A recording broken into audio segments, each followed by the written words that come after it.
Well, good afternoon, everybody in Scotland, and good evening to friends in Malawi, and a very warm welcome to this collaborative event between the Scotland-Malawi Partnership, the University of Strathclyde and the University of Mzuzu. We're here in the Scottish Fisheries Museum in Anstruther in Fife, and delighted to be here with experts from the universities mentioned to hear about lessons from the lake.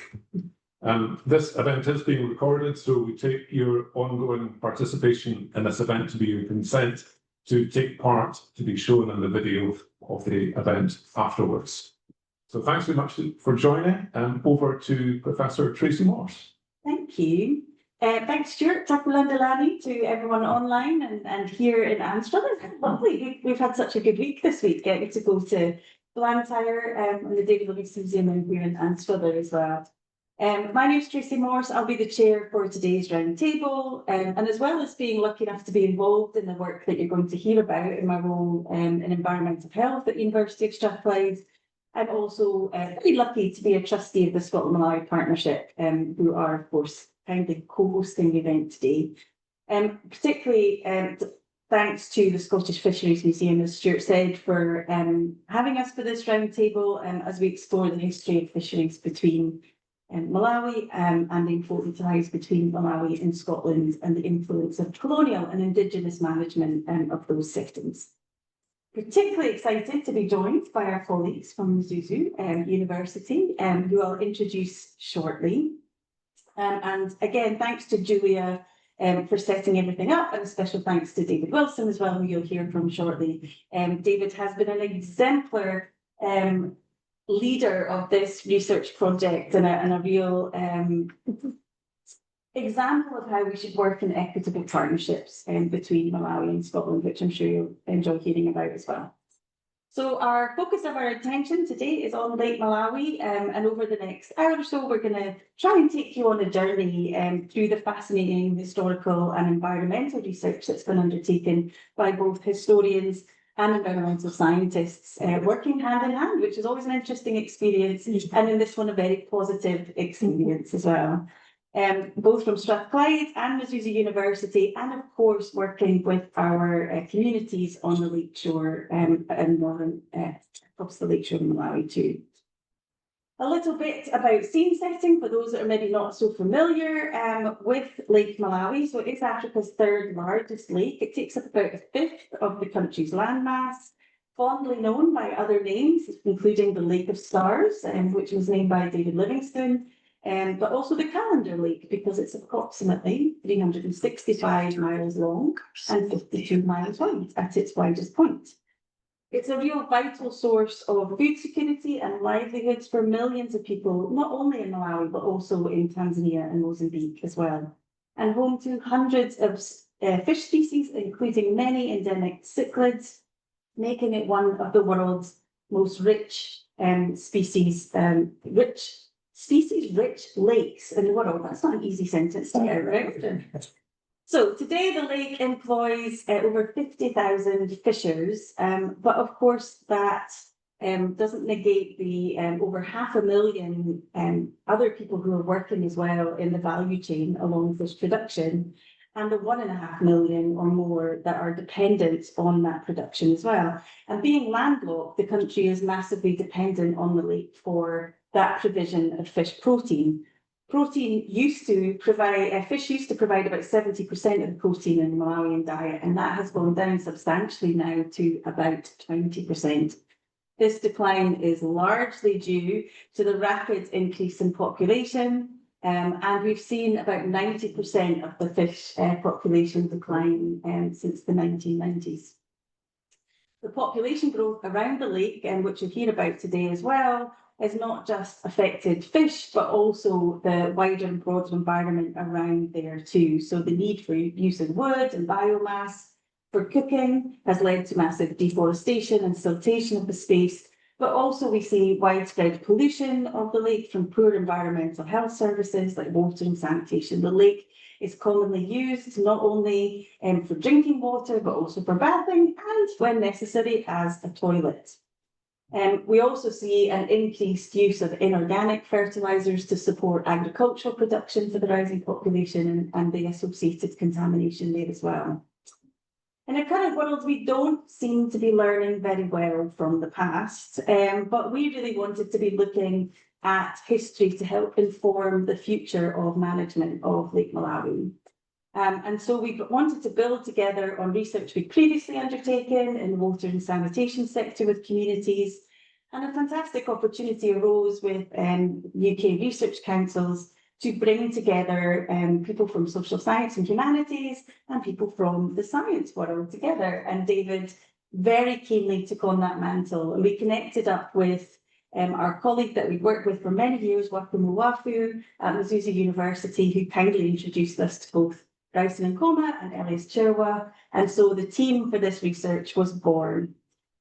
We've really had an amazing journey, I think, looking at the comparison of general colonial fisheries management on the lake and the example of the traditional fisheries around Mbenji Island, but also focusing on understanding the local contexts rather than, imposing our external solutions and ideas on that setting, and hopefully honouring Western scientific methods as well as Indigenous knowledge systems as well. So I hope you're going to enjoy hearing from all our speakers, and I hope that we're going to have a fantastic discussion after that.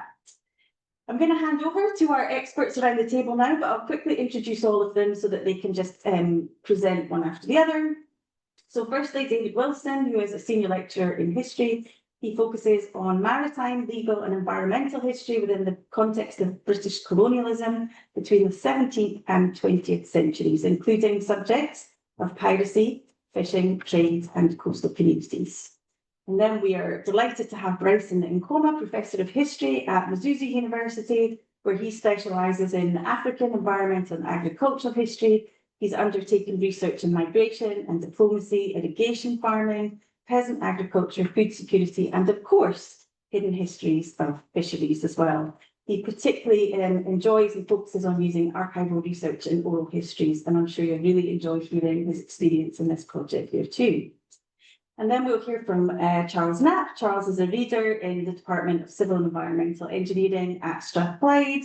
He's an ecotoxicologist. He tells me that just means he likes killing things in the environment, but I like to put it a little bit nicer. In that his research examines how bacteria and other organisms work together in the environment using advanced lab techniques to understand how these microbes can help clean up pollution, but also cycle nutrients and how they can potentially have both positive and negative impacts on human health as well. And last but not least, we'll hear from Dr. Wellman Kondowe, who's a senior lecturer in African languages and linguistics, also at Mzuzu University. He's also the current lead author of the National Ecosystem Assessment project, focusing on the Indigenous and local knowledge systems for terrestrial, wetlands and aquatic ecosystems. So I'm sure you'll agree we have 4 people who are perfectly placed to talk about not only what's happened in history, but also what we need to look at going into the future as well. So with no further ado, I'm going to hand over to David to look at the next part. Thank you. Tracy. And thank you everyone for being here, both in person and online. It's a pleasure to be here at the Scottish Fisheries Museum in particular, because I love this museum, so it's great to bring the project here at its home, and thank you to the Scotland Malawi Partnership for hosting us here as well. So, as Tracy said, Lake Malawi is home to more species of fish than any other lake in the world. These fish have sustained lake fishing communities for centuries, but during British colonial rule, the nature of these fisheries began to significantly change, particularly with the arrival of thousands of troops during the First World War, which encouraged increased fishing activities around the Shenzi River. The market opportunities through this arrival of thousands of troops then encouraged African fishers and European settlers to expand fishing operations in the lake. By the 1930s, the most productive settler fisheries were by the Greek Leonakis brothers, who had migrated to Malawi from the island of Limnos. By 1938, they controlled a major commercial operation, initiating trawling operations in the southeast lake, mainly targeting tilapia, known locally as chambo. Their catch exploded from 74,700 fish in 1937 to over 1.76 million fish in 1943, a substantial increase in such a short space of time. Lakeshore leaders complained to the colonial government that these settlers encroached on their fishing beaches without permission, and that their activities were impacting on fish populations rather quickly.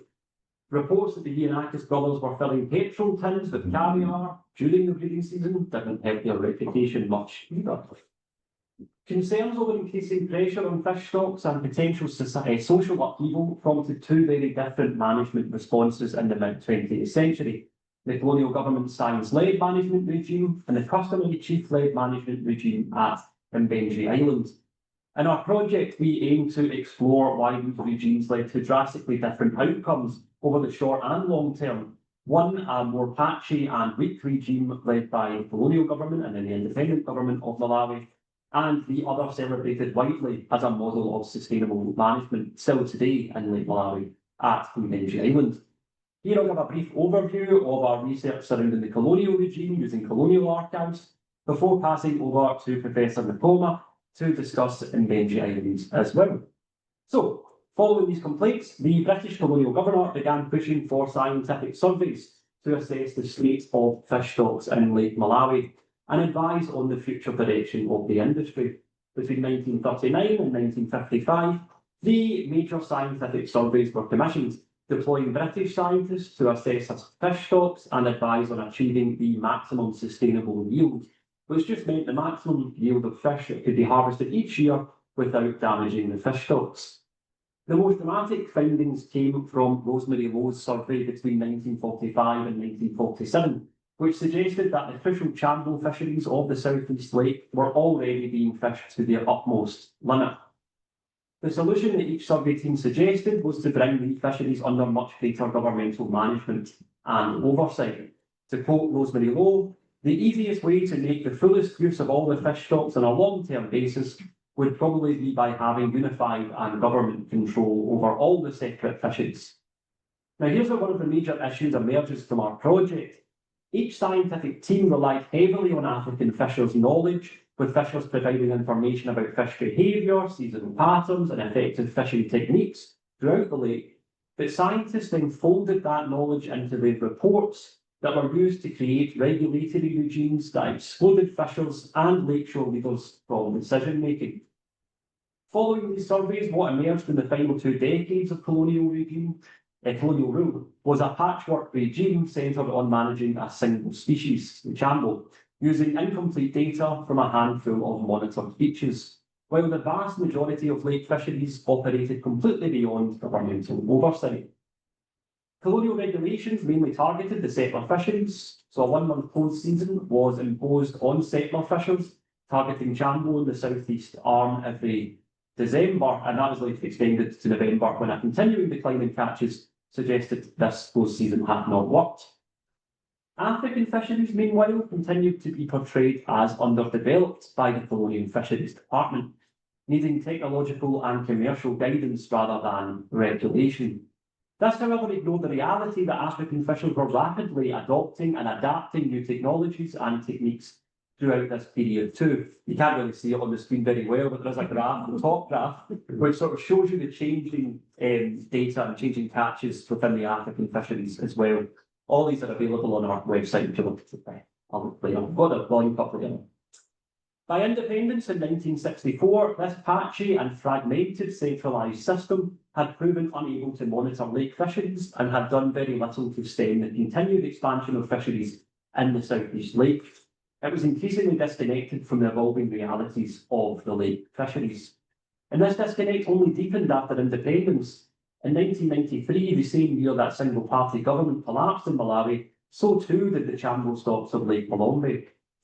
This failure, paired with the external donor pressure, led to a shift to what is known as participatory fisheries management. But these approaches were still being designed at a government level with external consultation from donor agencies and continued to neglect existing customary structures and local power realities. And this, I think, reveals the core problem with the centralised systems introduced during colonial rule and that persists today, in which external blueprints were imposed without any real adaptation to local contexts or existing institutions. Despite claiming scientific management, the system operated on incomplete data and unrealistic assumptions of government control over complex social, and ecological systems. Meanwhile, alternative management approaches maintained by fishing communities around the lake were either ignored, sidelined, or actively undermined, neglecting a crucial source of knowledge, collaboration, and partnership within fisheries management. There is hope, however. Over the past decade or so, the government of Malawi has begun to implement programmes that seek to meaningfully decentralise management approaches. There's a long-awaited review of the current Fisheries Act that's currently ongoing, following a successful pilot of community-led fish sanctuaries throughout the lake. But fish stocks do continue to be substantially threatened by overfishing, weak enforcement, pollution, and climate change in many areas of the lake, as you'll hear a little bit about later on too. Really, I think the fundamental question that this history poses is one that we're still grappling with, and that is who gets to decide how we manage natural resources and whose knowledge counts when those decisions are made. Too often there have been these same repeated patterns of imposed external blueprints which have worked to disregard those communities, whose collaboration and endorsement is vital to the legitimacy of these regimes, but also to the success of achieving their intended goals. And we can see this when we look at what lakeshore leaders have achieved using their own measures throughout the lake, which have proven, or at least often proven, more effective at maintaining healthy fish stocks locally, and also maintaining healthy fish stocks locally and peacefully as well.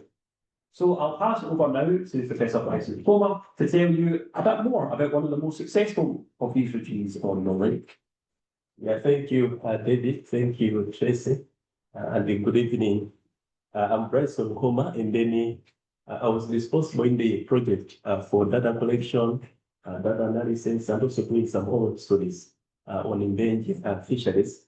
So what I'm going to do, I'll tell the history of Mbenji Island fisheries, and then this is an indigenous management that appears to be more effective, I think, than the government regime, even when you compare the colonial and the post-colonial regimes. Now, in the study, because of the absence of archives focusing on Mbenji Island, because the archives that we have, they are talking about general issues about fisheries and so on Lake Malawi. But there is little, particularly on Mbenji and Mbenji Island. So that forced us to rely more on oral histories, which we collected, I think, in the area.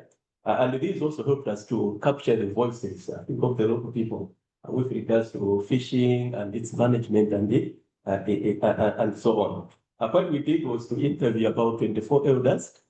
This included the committee members. There are two committee members, the main committee, which is headed by Chief Makanjira, and then the subcommittee, which is based at the island, which looks at the operations of fishing and so on. We also interviewed some government officials from the Fisheries Department. As part of participation, we attended the opening ceremony for Mbenji Fisheries and also the closing ceremonies. It's a ceremonious, almost every day.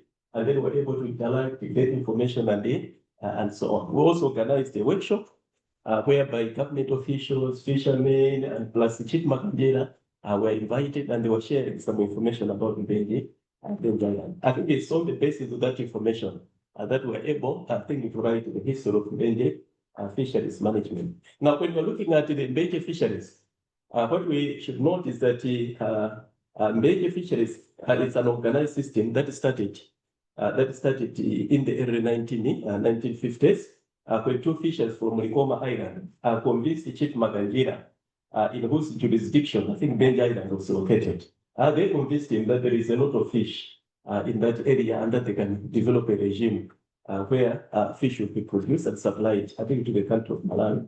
The two were Kalemba Asani and Mr. Kampunga. Initially, these people wanted to go to Mangochi and start fishing there, but they were set back by the government officials. They said Mangochi is a closed area, you can't do any kind of fishing without seeking consent from the government. But when they were returning, that's why they stopped at Mbenji Island. They discovered a lot of utaka, a lot of fish that was available in that area.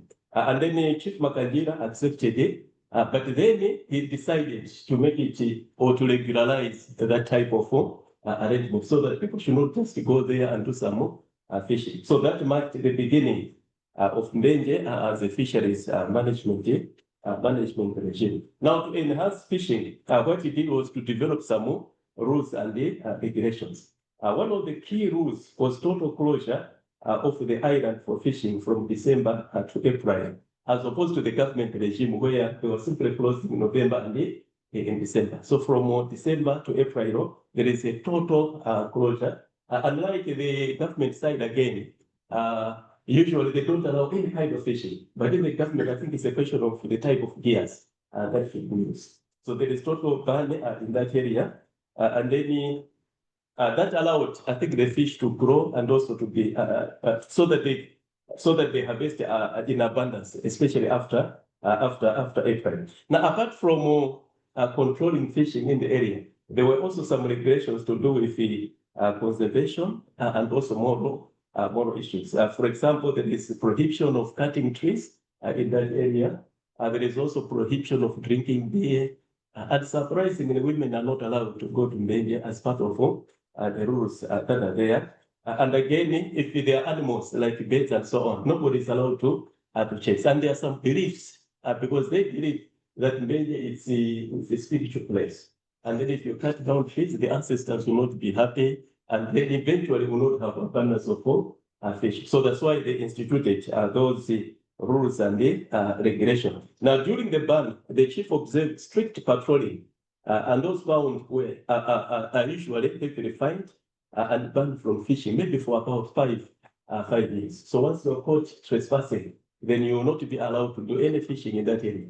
But then there is always a fine to pay. About 10 goats, you have to pay 20 goats to the chief, and then for 5 years, you will not be allowed to do some more fishing in that area. As a result, Mbenjie Fisheries has become a well-known successful fisheries regime compared to most regimes that are found in Malawi, but also that the kind of fish that is caught in that area is of high quality. And when they open, I think there is abundance of fish. In fact, when I interview people from the government, they say Mbenjie supplies most of the fish in Malawi. And because of that, I think they owe it to the leadership of Chief Makanjira and so on. So much that Chief Makanjira now is becoming a model of a local kind of regime with regards to fishing. He's widely invited to many places to make talks, not just in Malawi. He has been invited to Japan. I think he has been to America to talk about fishing and so on. We hope that you also invite him to come here and talk about local fishing in it. It's more exciting because we have always been thinking that government regimes are the most successful. But here is a case of a localized where they are using indigenous local knowledge to manage fisheries, and they're becoming more successful in Malawi. It should also be noted that Mbenjie was not recognized until 1990. Even during the colonial period, the government was not aware about Mbenjie. They did not know about Mbenjie until 1990. I think in 1990, it was part of the decentralization process, which was mentioned by David. But apart from that, if Chief Makanjira himself, he went to government and he communicated so that it becomes part of the decentralization process that was taking place in Mbenjie. And immediately after that, the government recognized it. Even though there is a restriction, they said, look, you can recognize us, but don't interfere in the way we are doing it. We will not do it the government way. We'll do it the localized way. So even though it's accepted, but then they are still using their principles, their rules, and so on. Now, in assessing the factors for the success of Mbenjie, I would underline about 3 issues. The first one would be the charismatic leadership of Chief Makanjira. He is very forceful and nobody can challenge him. And he's in control almost of everything. In fact, when I interact with people, I said, even if you do something in a secret, you will know. Because the eyes of Chief Makanjira, they are all over the island. And it surprised them because somebody went into the island to do some fishing during the prohibited time. And then Makanjira called someone, one of the listeners, said, can you go? There is someone who is at Mbenji Island. And when they went, they found him and he was caught. And so I think there is that kind of charismatic leadership by Chief Makanjira. The second one, I think, is about the strict regulations compared to the government regime. I think it's bringing some kind of results. But apart from that, I think the traditional beliefs that are associated with fisheries, I think they're also helping for them to get better results. So it is for this reason that the case of Mbenjie, I think, underscores the significance of indigenous knowledge in scientific intervention. I think we need to apply indigenous knowledge and see how best it will strengthen. Now, I think maybe I stop there. I hand over to Charles maybe for the scientific part. Thank you very much. Excellent. Thank you very much, Bryson. It's very interesting to hear about, now there's the two different types of governances in Lake Malawi, the local traditional means in Mbenji Island, as well as, the government control along the shoreline. You switch to the next slide, please. So one of the objectives we wanted to investigate is whether there's any differences in, one, the quality of the fish, and secondly, whether there's any differences in the environmental conditions. Whether, the environmental conditions had the impact on the fish, or was it actually the governance or the management strategies that had the greatest impact? So in order to do so, we've collected samples, particularly, I'll talk about is the fish, but we'll also take sediment samples, because in theory, if you look at the sediment, you can kind of give a bit of a historical record, because the more recent surface layers tend to represent conditions that are more recent. You go to greater depths, they were deposited in the past, so that we're hoping for is a kind of a bit of a historical trend in the environmental conditions. But anyways, next slide, please. Starting off, we looked at the water conditions and the fish. This was actually done by Elias Cherwa, who was not able to be here today, but I will talk about his results. So the idea was to compare again the environmental conditions and the quality of the fish. So looking at data at a couple hundred sites and looking at a couple hundred fish, particularly the Mitaka, we were making determinations whether the differences exist. So in terms of water conditions, we say things like temperature, dissolved oxygen, Secchi disk, which Secchi disk is a measure of how clear the waters are. pH, conductivity, or basically how saline or how unsaline it is, or anyways, total dissolved solids. SRP, which is basically is phosphate, that is often the limiting nutrient. If you get more phosphate, the water turns green, and basically it's eutrophication. And chlorophyll A, which is a measure of algae. So they were looking at the conditions around Mbenji Island, as well as, three sites, Sanga Bay, Damira Bay, and South. Almost Chuck. Almost. The next piece of picture will have it. So this is lost one of this. But anyways, in essence, there was no significant differences in the environmental conditions. However, when you look at the fish, things like, the length, the body weight, and, things like the length width ratio, so basically the size of the fish, there were differences.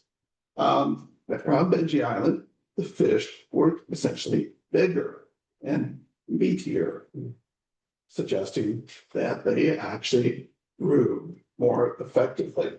So the environmental conditions don't suggest anything, but ultimately it does suggest what else is the impact, maybe how it's being governed, giving it a greater window of opportunity to basically breed, feed, and expand the populations, but also to grow in terms of their own individual size.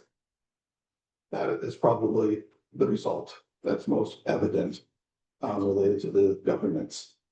But anyways, fish were heavier, plump, and Mbenji, slender in the government areas.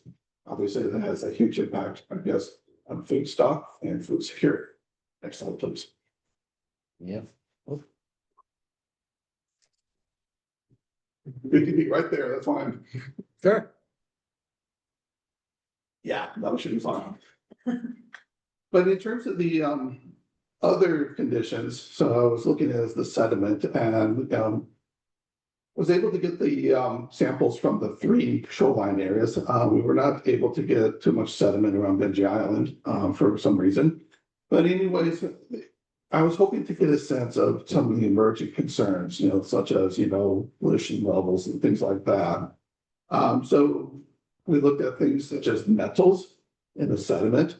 And as you can see here, there's a bit of aluminium, calcium, iron, and magnesium. Probably not too much of a major concern. They tend to be elements related to the natural geology. However, if you do kind of see some values, particularly at the top, there's a bit of a sliver of copper. Copper could be concerning because that could be an element originating things from like industry, but also fertilizer use in agriculture. But ultimately, things are at lower levels. Truthfully, if it were at elevated levels, I would be a bit more concerned. They do exist, but not too terribly high. But anyways, next slide, please.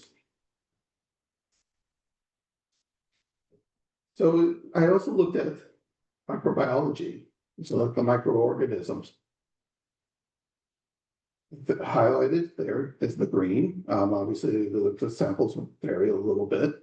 The green is the gamma proteobacteria. That basically are bacteria associated with fecal waste, unfortunately.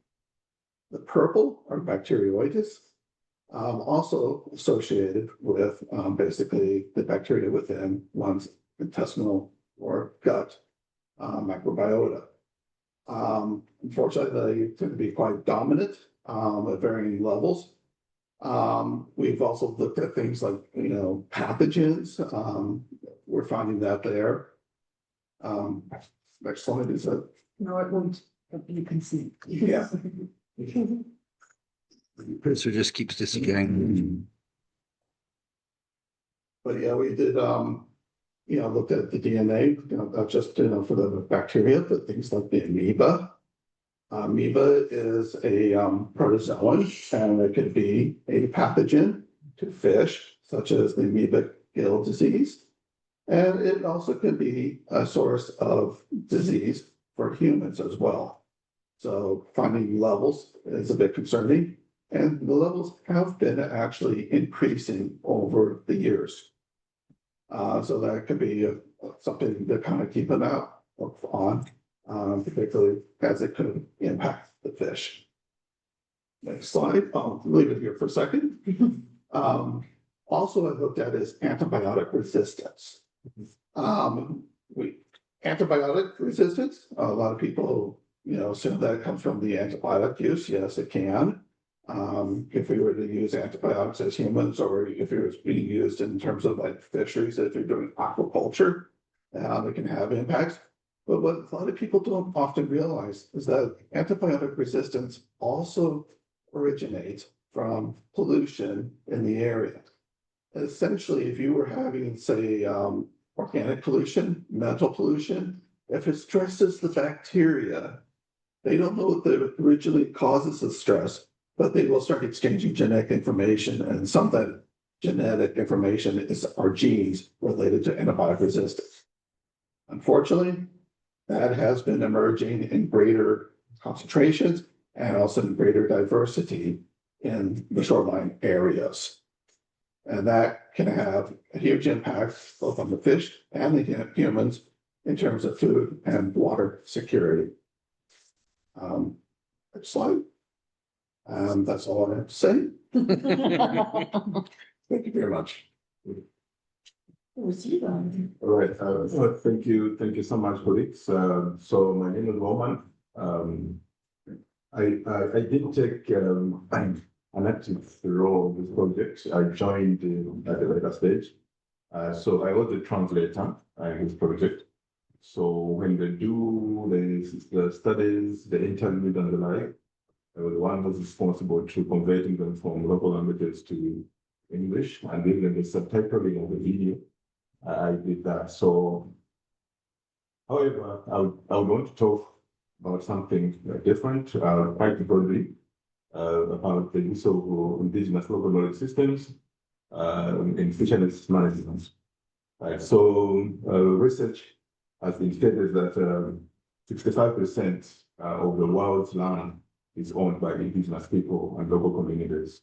So when we talk about land, we know that land is the home of all the ecosystems. That shows that the indigenous people and local communities, they own quite a bigger proportion of the world's land. Therefore, we need to consider their decisions, their perspectives, and their value systems when it comes to practices that are workable or that are not workable with the environmental management. So it's very important that we engage the indigenous people and local communities because these ones, they possess significant knowledge, okay? They have knowledge about nature, they have knowledge about the environment and anything that surrounds it.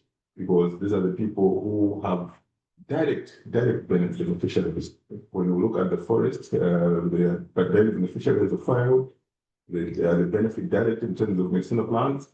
They also benefit directly regarding the reading the area warning systems of nature. Okay. But we also need to engage local communities because they have a lot of experiences regarding the changes that have occurred over time. And what are some of the adaptive strategies that they employ when there's climate change. So before science camp, the local communities have their own value systems that they know that when we have floods, this is how we combat floods. We go to the shrine and we worship, so the floods will cool down. When we are hit by hunger or we are hit by any natural disaster, they have their own systems of how they have tackled that over time. So it's very important that we need to understand how the local communities handle such issues so that when we are coming up with policies, we have to speak to the realities of the ground. Right, so these are also the people who possess, who are also resource users. They are resource users. In this case, we talk about fishermen. They are the people, even their life, like the people surrounds their life surrounds the fish itself. So when they look at the fish, that is how part they define their life in terms of economic benefits, even in terms of social proteins and the like. But they're also right holders of the environment, okay? But they're also the custodians of the environment. Now like in Malawi, much of the land is still owned by the chiefs, the customary land. So if you want lands, even right now, if one of the chiefs in the local community, they own a bigger portion of the land. Right, so they are right holders, and they also they are custodians of the environment. So they are the people who can recommend which practices are better placed to address the challenges that they face. In this case, in terms of fisheries management, but also in terms of the ecosystems at large. Next slide, please.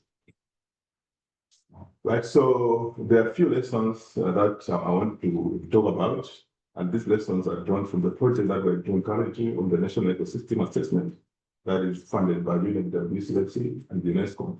So where we have noted that there are quite a number of lessons that can be drawn regarding fisheries management, and these lessons I will talk about them beyond Lake Malawi, because this project is tackling a number of areas like Lake Azuni, Lake Chiwa, and also Lake Malawi.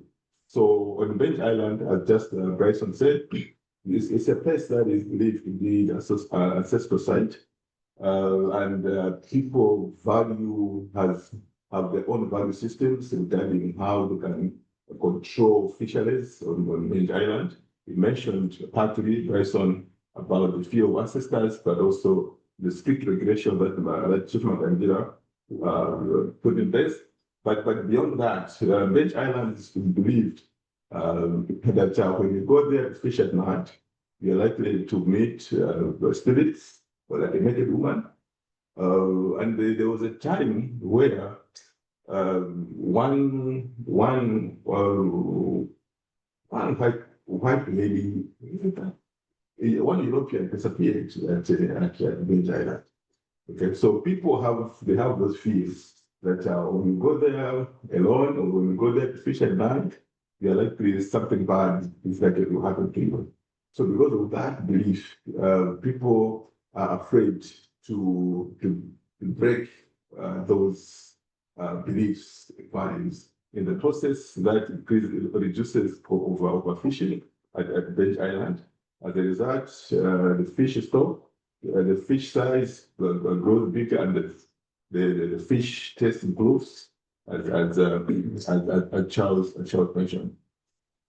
There's Lake Malawi, the second lake in Malawi, which is located in Nkhoma, which is the southern part, but also eastern part of Malawi. So it's a it's a lake that sometimes dries up completely, sometimes, but not all the time, but it can dry up completely. So there are also value systems that are there that are put in place, to the control of overfishing. It is believed that actually it's a knowledge that people have that if your wife is pregnant, you're not allowed to go fishing at Lake Malawi. So this is a community, and if you're pregnant in villages, that's very common. You're likely to have in the month maybe 9, 10 men have what they're pregnant, and now we wait for 9 months. You can see that how many men will be controlled from fishing. In the process, that belief system also helps controls overfishing at Lake Malawi. Okay, and Chaone and Chidiampidi, these are islands. They are islands at the middle of Lake Malawi. So it's also believed that the place is also an ancestral site. So people fear to go and fish at Chaone or Chidiampidi Hills. So because of that fear, that site becomes a home for fish breeding. And the catfish in Lamba and the chambo, they like lay eggs there, and then they multiply quickly because people fear the fear of the spirits that scares people away from fishing. So we can, and Lake Kazuni is located in Nika game reserve. Right, so it's a very small lake, but it also has a lot of catfish. It also has some aquatic animals like hippos, crocodiles, very common and Lake Kazuni. So it is believed that some animals that are found in Lake Kazuni, they can carry a case, but also they are also invested in the community. So when people look at these animals, like the hippos, they attach some value system to them, and that also controls them from killing those type of animals. So we can say that these are value systems that they're not be proven by science. Actually, the people in the village don't need science to prove their knowledge. It's knowledge that they have accumulated over years, and this knowledge has helped them a lot in terms of preserving the fish stocks, but also controlling overfishing. Therefore, it is important that the knowledge of the local communities need to be incorporated in assessments, in research like this, so that they can inform future decisions.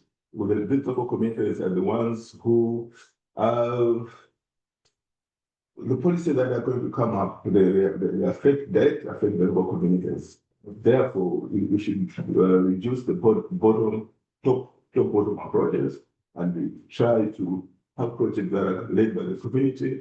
Solutions should be found jointly in the communities, because these are the ones that have the knowledge system that have worked for years and years. Thank you.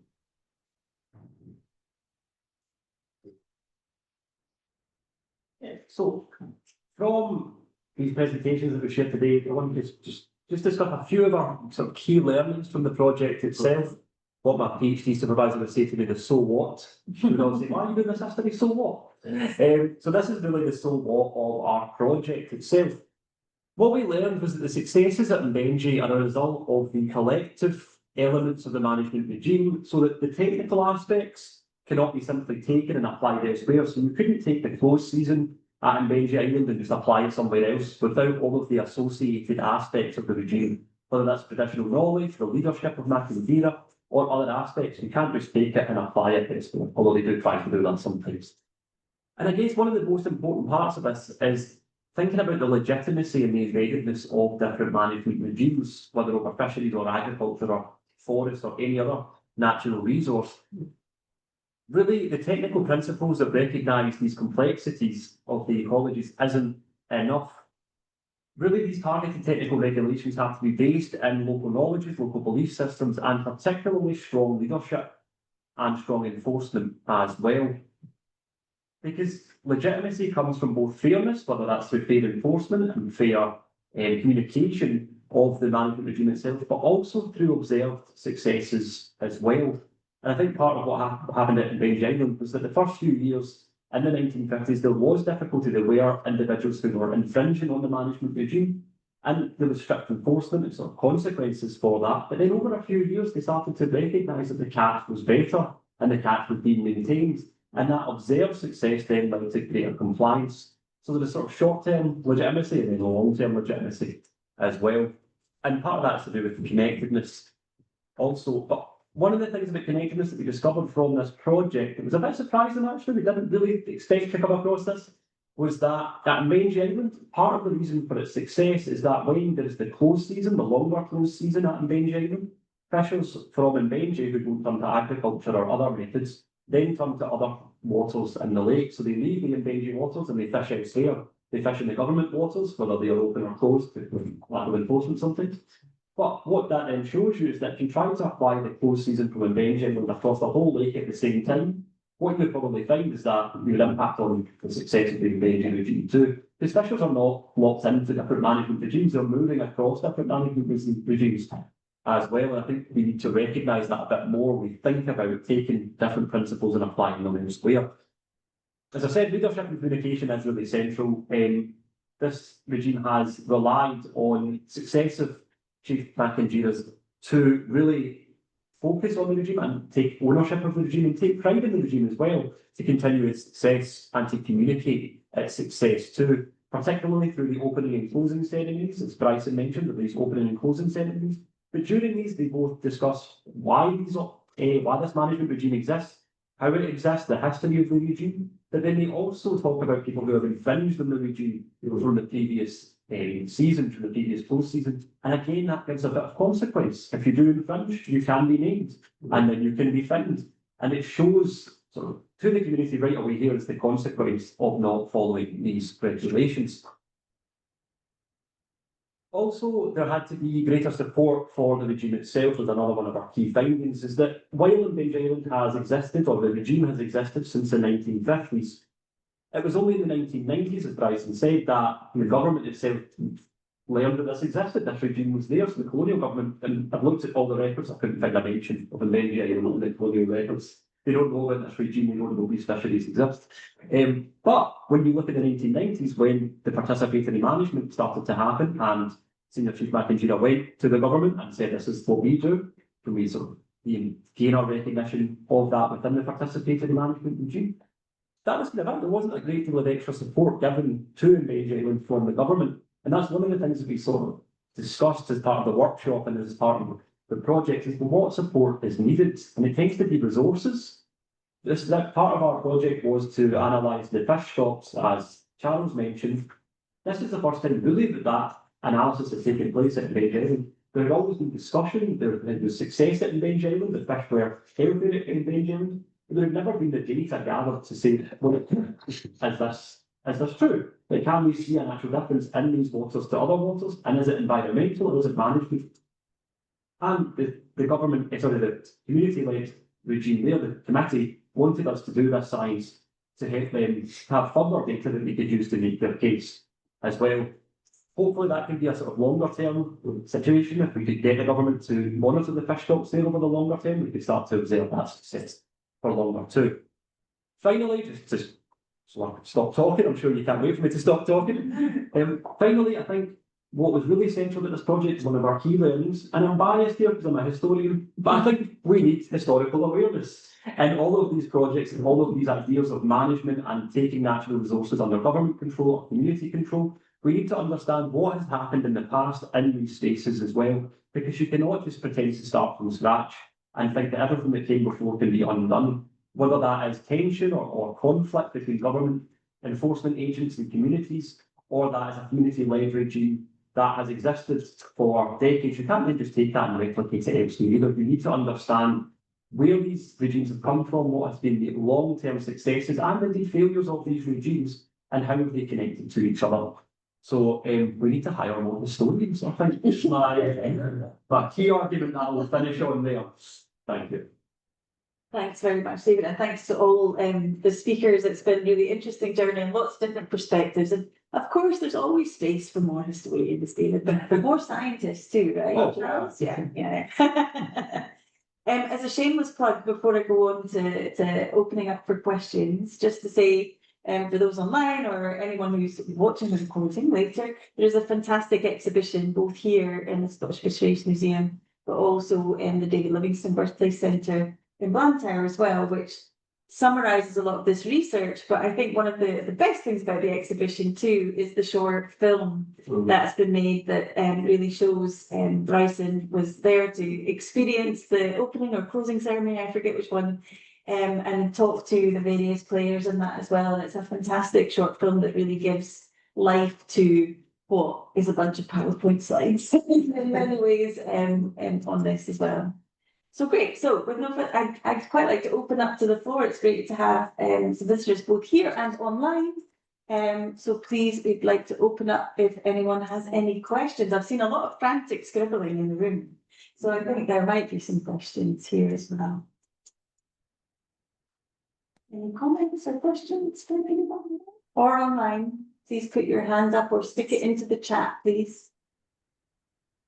Obviously, there's a problem with pollution. I'm just wondering what sort of water treatment exists at the moment, and are there any plans to actually improve for that? Fortunately, that is not the scope of any research, and I have never been to Malawi. It was a pandemic thing, so Bryson, or do you have any ideas on the or Tracy? Well, yeah, no, I'm probably best hand over to these two. So actually, the majority of the lake is surrounded by rural communities. There are some towns, but the primary pollution that's going into the lake would be human waste, animal waste, and a lot of siltation from those communities around, because they do use the lake on a daily basis. However, what we also see are more and more evidence of plastic pollution and things as well, just like we're seeing in the oceans.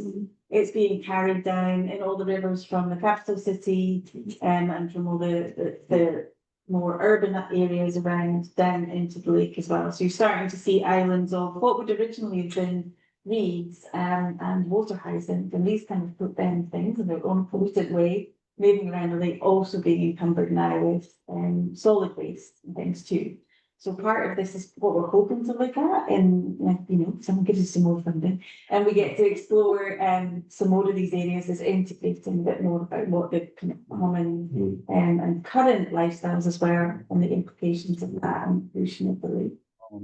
We have no control either, or we don't necessarily have a lot of knowledge on what's happening on the Tanzania side, on Mozambique side, but they are also very rural spaces and towns. But there's a lot of mining in the area of Tanzania at the north of the lake. Yeah, And there's implications there too. not any service there, I don't think, so you won't be able to get any.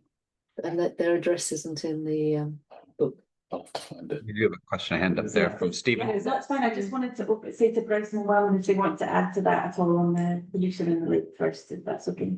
Yeah, there is one more thing we need to note when you compare, like we see here, with the sea in the time of the Lake Malawi. Generally, Lake Malawi is fresh water, and there isn't so much urbanization around the lake. So the level of pollution is at a minimum. I remember at one point we inquired from the Department of Fisheries and also I think there is a quality control. And they say, of course, there is some pollution, but not as heavy as you would expect maybe in Dar es Salaam or in so many other cities. There's not the industrialization. Yes, because I think the United States are away from the. I think one of the key concerns as well, there's been a lot of talk, probably over 15, 20 years now, about oil and gas exploration in the lake as well. From time to time, it pops its head up and happily goes away again. But that would have massive implications as well in future pollution of the lake as well. See, we have a hand up. If we can, Stephen Akester? Yeah. Stephen, if you want to unmute yourself. Yes, I think I'm unmuted. Can you hear me? Yes, we can. Lovely, thank you. It's not so much a question as a request. I would like to make contact with Professor Bryson. As an observer of the fisheries from 1979 to 1983, living in the Southeast Arm, at a time when chambo was abundant. And my task at the time was training fishing communities in how to improve fishing methods. I have quite a lot of data and a lot of observations from that period, which, being an elderly gentleman now, I would rather see stored somewhere rather than lost. But some elements that haven't yet come out of the discussion are the changes in lake level. In 1979 to 1980, the lake was extremely high. In fact, it was almost over the road at the electrical station near to Zomba. And catches of chambo in the gut in the Shiri River between Lake Malawi and Lake Malombe were enormous, even using trucks to pull seine nets up onto the beach. The volumes of fish were so large. What we saw in the 1990s was the enormous deforestation around the lakeshore with big runoff, which was smothering the nests of the chambo. And this did a huge amount to reduce the productivity of chambo over that period. Deforestation had been much better controlled in earlier times, but with the change of government in the 1990s, that control diminished. And the ancient colonial rule of no cutting of anything within 50 meters of the lakeshore disappeared. And the loss of nesting for the chambo, particularly in the Southeast Arm, was a very big factor of the reduction of productivity of the species. There were some wonderful traditional fisheries management methods that we witnessed. For example, the one on the Bua River, looking after the Mpasa, where the lady traditional chief, while she was sat on her stone seat, you were allowed to fish. When she got up and walked away, you were not allowed to. And she would observe the volume of Mpasa coming up the river. And if there were not enough, she would not sit on her seat. If there was plenty, she would allow people to fish. Those kinds of traditions are in documentation in various places, some of which I have. So I would like to offer some of those resources, particularly to Professor Bryson. Thank you. Yeah, thank you very much, Stephen. I think for the offer, we are very glad that at least there is some documentation and there is some information, and I think we'll benefit a lot. I think what we'll do, we'll extend our emails and contacts, and then we keep the dialogue. I'm also amused, I think, with what you mentioned about what is happening with Boa River. It is also a traditional way of managing fisheries. I think it's quite illuminating, because originally we already thought of what Chief Makanjira did. And so it's pleasing that there are also some centers where traditional fishing is taking place. I think, to me, I think it's handy. Thank you very much. Let's get in touch and connect, and then we'll continue the dialogue on fisheries in Lake Malawi. Time for some Zoom oral history interviews. I was just about to add that I think, just for the next part of this project, part of what we want to do is to really extend the research into that post-colonial period. And we'd like to do some oral histories with those who were involved in management from the 1970s onwards. So yeah, Stephen, I'm sure if we be in touch, that would be amazing. And if you have any other contacts that would be useful for us to get in touch with, that would be amazing. Thank you. Great. David, just a question in the room, Henry. I can see your hands up, so I am coming to you. Don't. I know it's not too tiring to hold a virtual hand, so you'll be okay.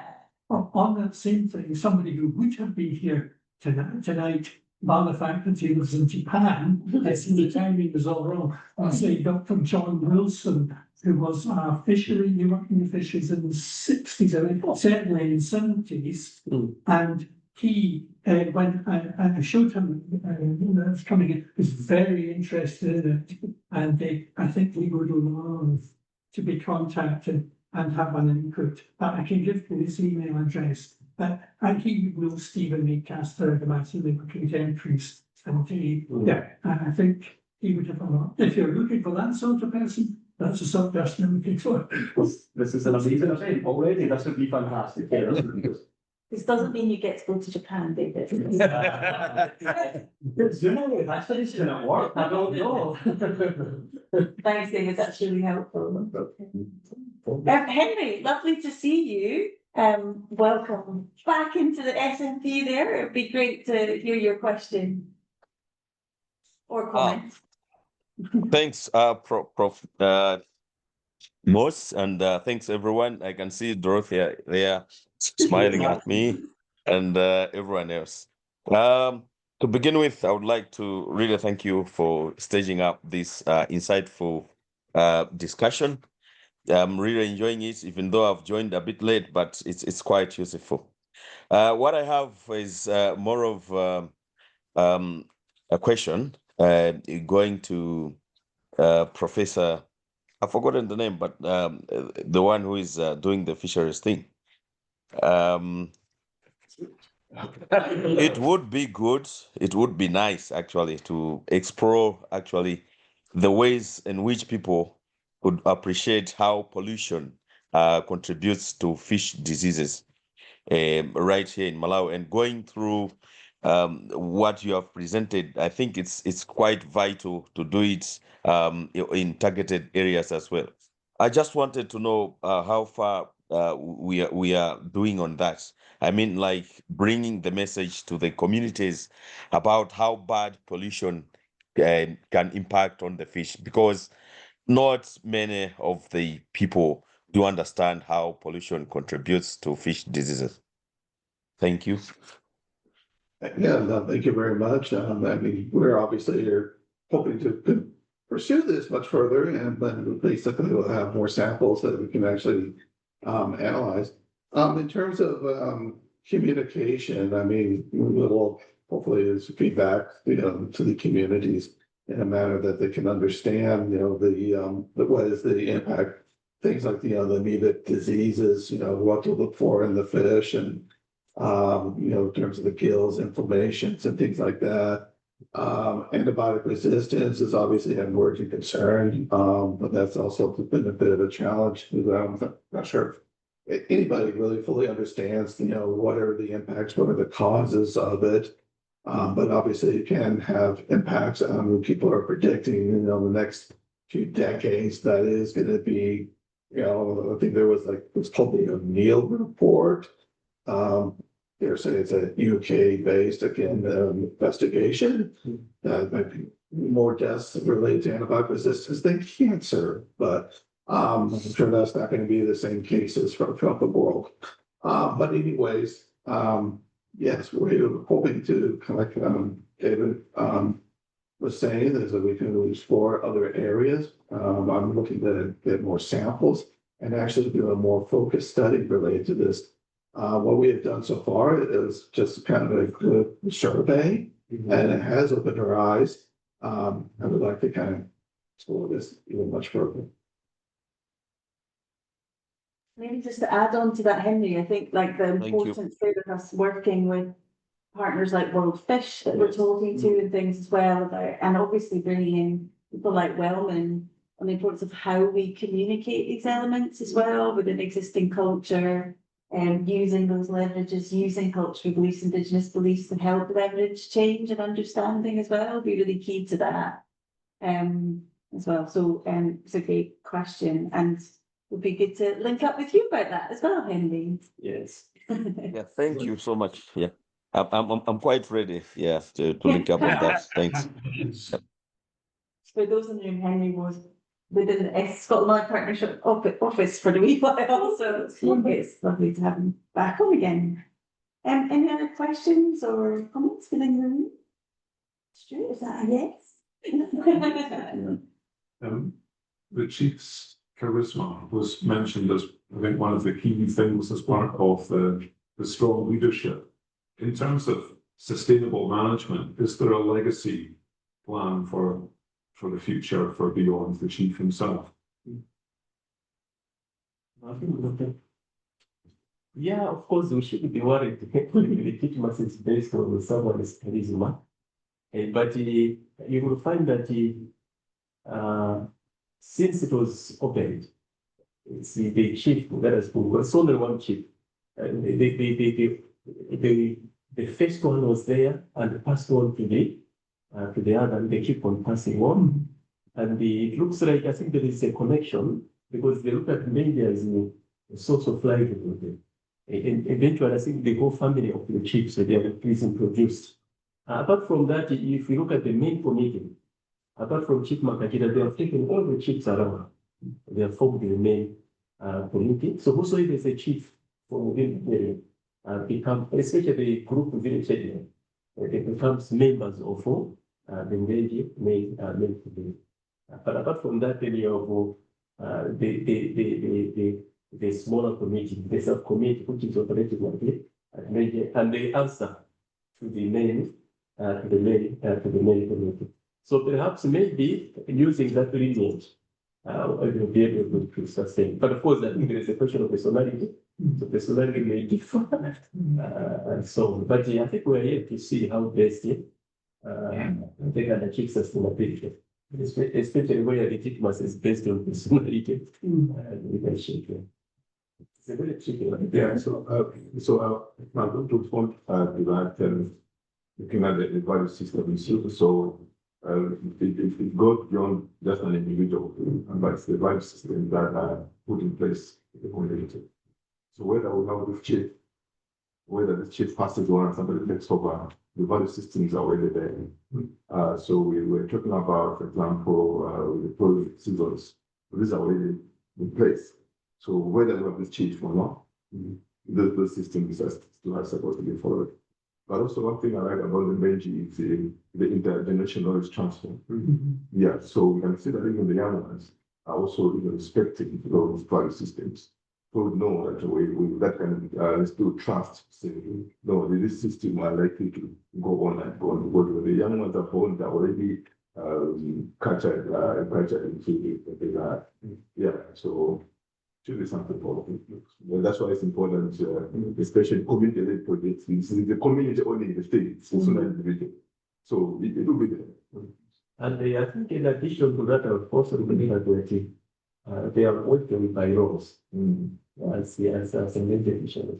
So I think with the interaction of the government, they are working by laws on how to manage the data. And then I think they have shared those with the government and they are using it. So what it means is even if the chief will disappear, the bylaws will still be there as a binding advisor. I could just use my chair's privilege to answer the question. So yesterday at the university, we were privileged to get some presentations from Wellman and Bryson as well. And one thing that was interesting for me is thinking about the future. And so Wellman's been working on the National Ecosystem Assessment.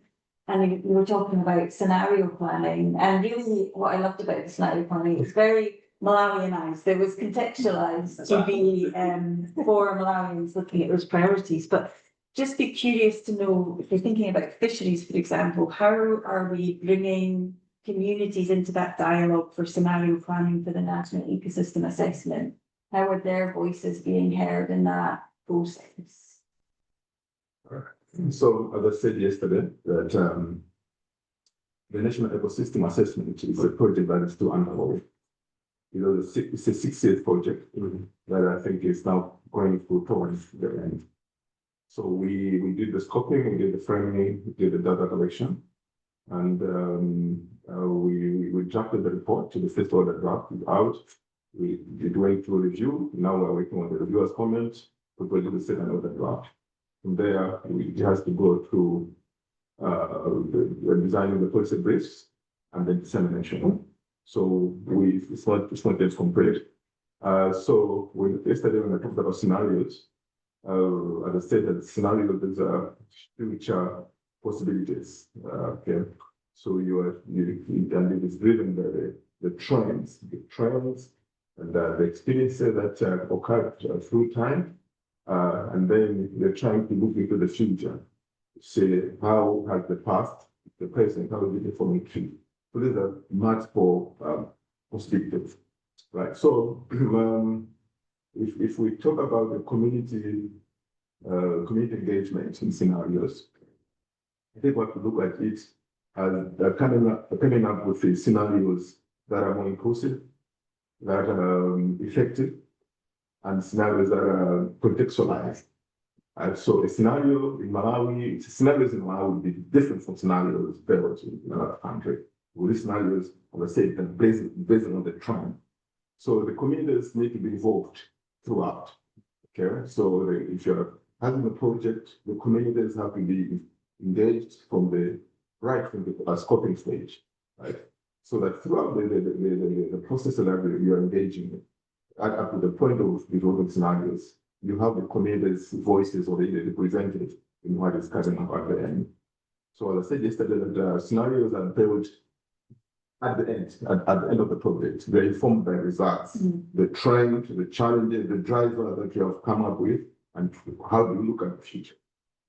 Okay, so we have to talk about community participation throughout, but also scenarios must be inclusive. Okay, how do you give scenarios? Communities, women, children must also be engaged to understand the impact of the current situation regarding the future, right? So if we don't engage communities, we are likely to develop scenarios that don't speak to the people. But yesterday, I also mentioned that even when it comes to naming the scenario, for example, the best scenario, yesterday I mentioned about we have the good governance or proactive governance and good environmental conditions, right? So here we're talking about fish management. So fish, obviously, for it to survive, for it to multiply, we need good environmental conditions, but also governance issues must be good. So if both of these are put into place, they were likely to have the best scenario, right? American farming, right? So even in terms of the naming of that scenario, the communities have to be engaged to say, how do you understand the right? So you come up with that term from the communities, and the communities have to understand how better can we as a community make sure that we lead our actions, or everything has to lead into Kaganduchi. Then we have the West scenario, which was poor environmental conditions and poor governance, which we are, I think, currently now we are there. So that scenario is the Wafa, okay? It's the West scenario that is talking about it's survival of the fittest, right? Yeah, so like in Malawi, we are in that scenario where we have poor government, very reactive governance, and then even the environmental conditions are not very friendly, right? So we have Wafa. So the communities have to understand what brings the Wafa scenario. So there are factors that need, and these factors are coming from the data that we have come up with, right? And what happens is the milk and honey. All these also, the results, this scenario will be driven by the results, the drivers, the pressure that you have come up with in the project, right? So yeah, from the inception, from the planning, the project has to be participatory, community has to be engaged. When those scenarios are being developed, the community have to be part of it. And even the name, the interpretation, the implications, there has to be community there. Thank you. Great. I'm very excited to see the report when it comes out as well. I know others will be too. And maybe just quickly to follow on for that from you, Bryson.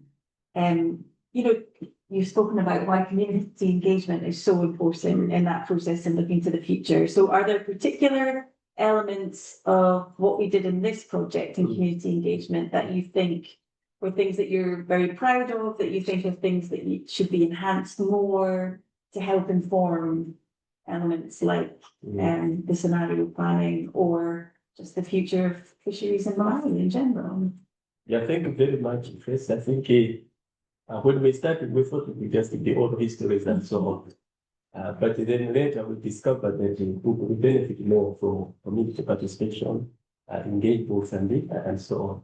So I think our study was not just collecting data to write papers and so on. I think there was a lot of interaction with the communities. And then I remember that time when I met the chief, we could chat, prepare Nsima for us, and we could eat. And he was so excited. It wasn't like sharing knowledge, but trying to convince us about the management regime, how effective it is. And then if at all he thought that maybe we can learn from it and then take the message elsewhere so that people can replicate and so on. So to me, I think that approach was very good. And apart from that, when we visited the island, we could see, in fact, they were already communicated and they were waiting for us. It wasn't like a research project. It was more or less like a visit to learn from them rather than to correct data. So that approach, again, I think it was very useful. And then when we also met the government officials, and so we could share what we collected, we noted, and the government officials were also inspired. See, we were also amused by what is happening in Mbenjie, and we wish this can also be shared with others. So to me, I think in the process of data collection, in the process of analyzing data, we are also making some influence to the stakeholders, to the government officials, and even to the communities. And I remember at some point, we also attended the opening and closing ceremonies. And then they gave us food. We were part of them. And I remember during the meeting, they invited me to make a statement. Not like a researcher, but as an invited guest. So I could maybe encourage the chiefs, yeah, this is good work, please keep on doing it, you can do it better this way. So to me, I think that was more than a research. That was making a contribution a bit. And so maybe I think that type of approach would be of a great use. I think we were doing some studies and so on. And in fact, the chief has been calling me, when are you coming again? No pressure. Yeah, so I think that approach to me, I think is quite good, so that we go beyond books and we go beyond, I think, the general academic research and also making an impact to the community. Maybe briefly, that's Great. And I think that's a perfect answer to finish on there as well. Thank you, Bryson. So, promised at the beginning we've taken a bit of a journey. So hopefully what we've started with is a bit historical context of where this has all come from. Still to be added to, thanks to Stephen, and hopefully with John as well, and many other people that I'm sure we need to find along the way. But also, I think, interesting in terms of how it's shaped the current situation that we see in Malawi, and as Wellman alluded to, a very challenging situation in Malawi as well. And so bringing communities and having a single voice and a cohesive voice in terms of the way forward is going to be so important in how we tackle the current challenges in the country and those future actions that will preserve the lake and the fish stocks and everything else for the future generations of the country. I hope also we've shown that it's been really great to work across different disciplines and across different sectors in this project too. It's been really, I know, insightful for me. I thought I knew things about Lake Malawi. I've learned lots from historians, even though David gets annoyed that I keep asking about pirates. But I've learned a huge amount, and every day is a school day. So it's been absolutely fantastic. And I know that we all dream of making it to one of those opening and closing ceremonies one day as well. So thank you so much to the speakers, and I think I'll just hand over to Stuart for an official close. Thank you very much, Tracy, and thank you to all of our speakers, to David, to Bryson, to Charles, and to Wellman, and also recognising the team members, academic team members who are not with us today, including Elias Chirwa. The research has foregrounded the importance very clearly of understanding local contexts and capturing the voices of the people, and also honouring Indigenous knowledge systems and beliefs, as well as respecting Western science. And I love Wellman's statement, people don't need science to prove their knowledge, which has been developed over years. I think that's such an important decolonised insight.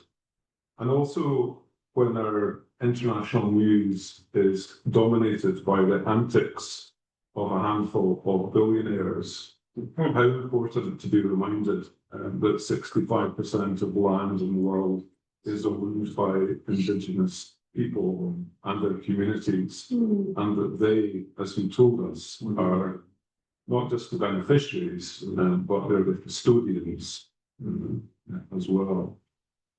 And from Charles, that the result of Mbenji's management is bigger, meatier, plumper fish, which is so important. We heard at the beginning from Tracy about the great biodiversity of Lake Malawi and also the importance for livelihoods of 1.5 million people relying on the fisheries. So important. Fascinating as well, I think, that it all began, the management began in the 50s from a chief, a higher person listening to two fishermen who understand so well the realities of fish stocks in Lake Malawi. And great that there's been this interdisciplinary approach in the research project, and clearly a paradigm of dignified partnership and working together. So thanks so much to our chair Tracy, to David as principal investigator, for bringing the exhibition here to the Scottish Fisheries Museum in Anstruther and to the David Livingstone birthplace. Brilliant to hear that new connections have been made around the table online internationally, and that there are plans and steps forward for the next part of this project. This isn't the end. In coming days, a video of today's event will go online on the Scotland Malawi Partnership website with links to the research that we've heard about today.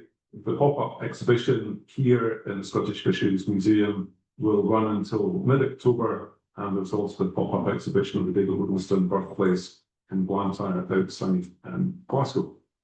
For forthcoming events of the Scotland Malawi Partnership, to which you're really very welcome, and they're pretty well all hybrid nowadays, except some online. Details are on the Scotland Malawi Partnership website. But for now, thank you very much to everybody for joining us online, to Universities of Strathclyde, Mzuzu, and the Scottish Fisheries Museum, and to everybody here in person. Thank you very much.